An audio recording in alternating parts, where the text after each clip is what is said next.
लगाता है, 1000 गुना करके भगवान किसी न किसी रूप में उसके घर भेजते जाता है।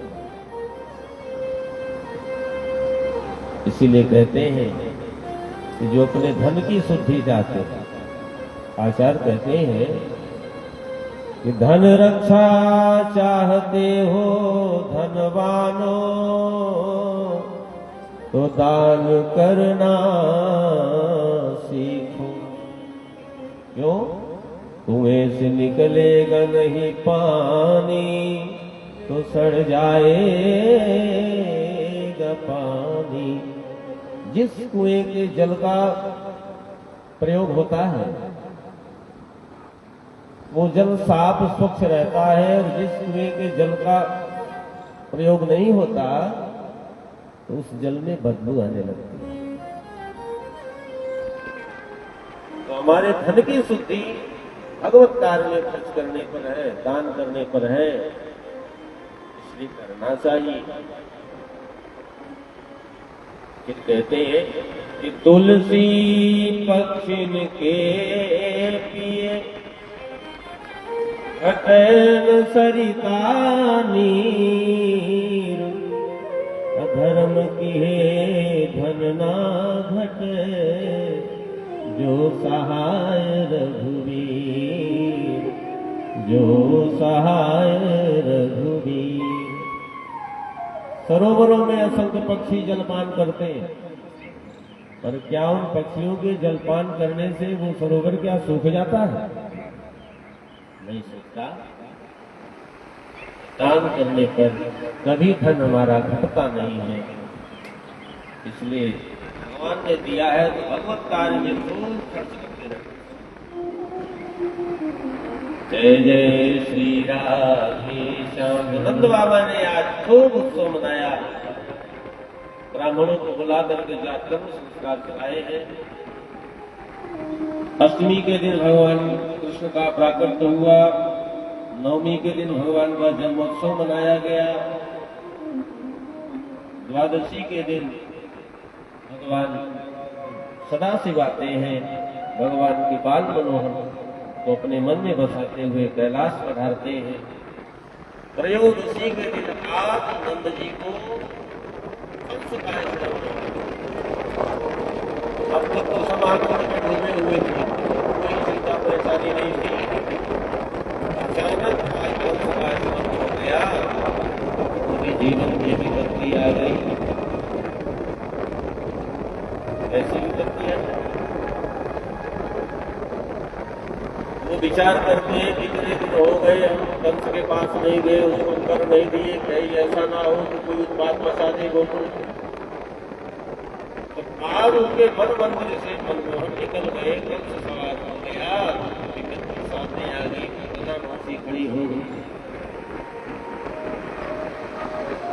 अब तक उनके जीवन में कोई कष्ट नहीं आया, आनंद में थे, क्योंकि भगवान का ही चिंतन स्मरण कर रहे थे।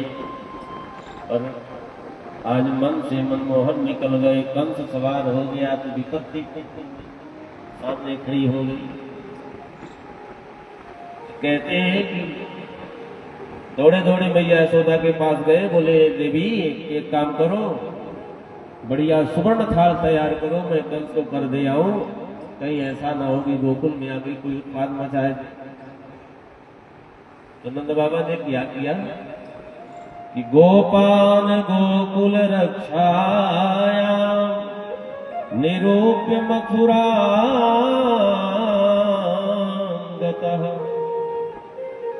नंदः कंसस्य वार्षिक्यं करदातुं कुरुद्रः। गोकुल का भार अन्य गोप बालकों को सौंप करके की, ग्वाल वालों गोकुल को देखना, मैं जा रहा हूं कंस को कर देने।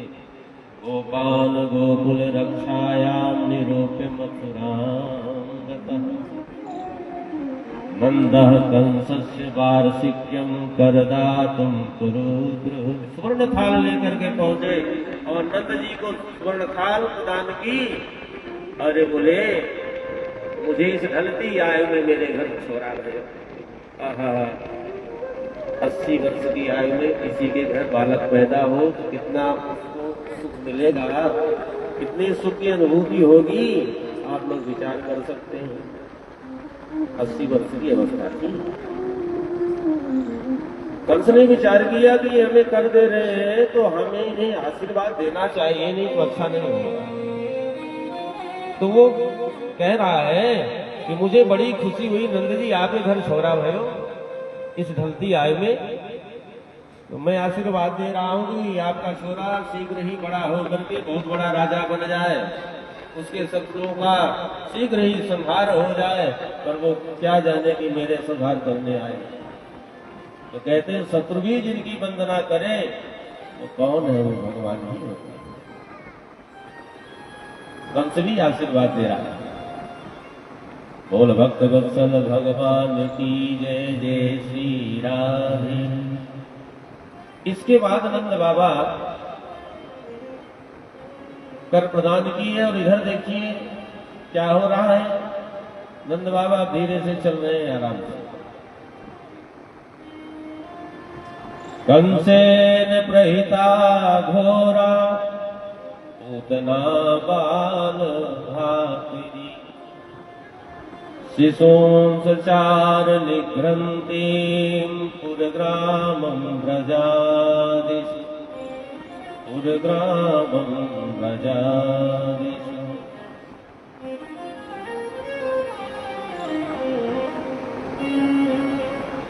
कंस के द्वारा भेजी गई वो पूतना, जब कंस को पता चला कि 8वीं बार तो लाला आने वाला था, लाला का तो नहीं आया, लाली आ गई, तो कंस थोड़ा सा घबराया। फिर विचार करता है कि हो न हो, कहीं ऐसा ना हो मेरे साथ ये कपट कर रहे हो देवता, तो इसे भी हमें छोड़ना नहीं, मार देना है। सोई उस कन्या को पकड़ करके जो शिला में पटकना चाहा, कंस के सिर में ही पैर जमा के आकाशगामी हुई अष्टभुजा जगदम्बा भद्रकाली का रूप धारण किया। और उसने कहा कि तुम किसे मारने चलो, तुम्हें मारने वाला तो कहीं जन्म ले लिया है। कंस पछताया और लेके उसने ये ठान लिया, कहाँ जन्म लिया ये तो नहीं पता है, लेकिन पूतना को उसने आदेश दिया कि जाओ, हाल के जन्म में कहीं भी शिशु मिल जाए तो गला दबा देना, मार डालना। 3 साल तक के बच्चों को वो पा जाती तो सीधे गला दबा देती और रक्तपान कर देती। कितनी खतरनाक पूतना थी। तो घर घर झांका करती और जहां भी 3 साल तक के बच्चों को देख लेती तो सीधे गला दबा देती, रक्तपान कर लेती और उतना चल दी।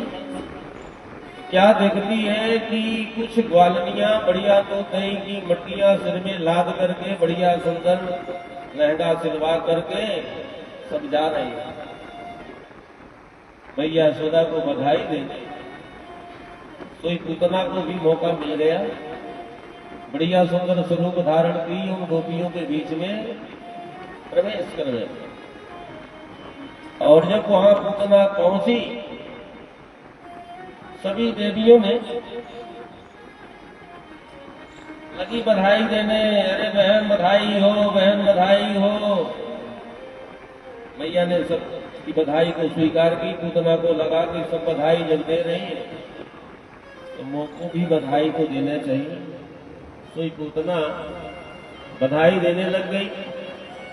अरे बहन बधाई हो, बधाई हो, जब से मैंने सुनी तेरे घर छोरा भयो सोई में बावरी है गई, घर का सगरो काम छोड़ करके भागी दौड़ी चली आई। तो यशोदा मैया विचार करती है कि ये मेरी बहन कहाँ से आई, न जान न पहचान, मैं तेरू मेहमान। पर पूतना को लगा कहीं मोको पहचान न जाए, तो ये पूतना बोलने लग गई कि आंख फाड़ फाड़ कर मेरी तरफ काहे को देख रही, मोको ना पहचाने का है, मैं तेरी बहन। तो मैया यशोदा को लगा यदि कह दूंगी नहीं पहचानती तो बेचारी बुरा मान जाएगी। कभी कभी ऐसा समय आता है कि सामने वाला पहचानता है, हम नहीं पहचान पा रहे, तो फिर बनावटी से हिलाना पड़ता। हाँ हाँ हाँ पहचान है, हाँ हाँ देखिए, क्योंकि कहीं गुरु रामान है। तो सही यशोदा मैया विचार करती है कि सगी बहन नहीं तो ना से, पर ककेरी ममेरी कुपेरी ससेरी काल को मैं करी, चलो स्वीकार कर लेंगे। बोले हाँ बहन पहचान गई, कितना हो या ये तो हुई बात।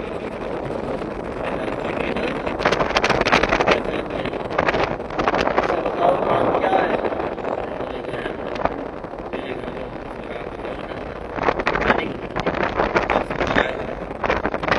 उतना की कुटिलता को मैया सुधा नहीं समझ पा रहे, तो कहती हैं कि हाल ही में सुलाए हुए पालने में जगइयो मत, दूर से दर्शन करियो, घर का सबरो काम पड़ो है, तनिक मैं घर का काम कर लियो, तब तुम लाला को देख। पूतना को मिल गया मौका। ये पूतना कौन है? पूतना का अर्थ है पूतना, पूत माने पवित्र, जो पवित्र नहीं है माने अपवित्र है। तो पूत पवित्र कौन है? तो भगवान गीता में कहते हैं कि नहीं ज्ञान सदृशेन पवित्र नहीं विद्यते, ज्ञान के समान पवित्र करता संसार में दूसरा कुछ भी नहीं है। तो पवित्र कौन है? ज्ञान। तो ये उतना कौन है? अज्ञान, अविद्या, माया, वासना।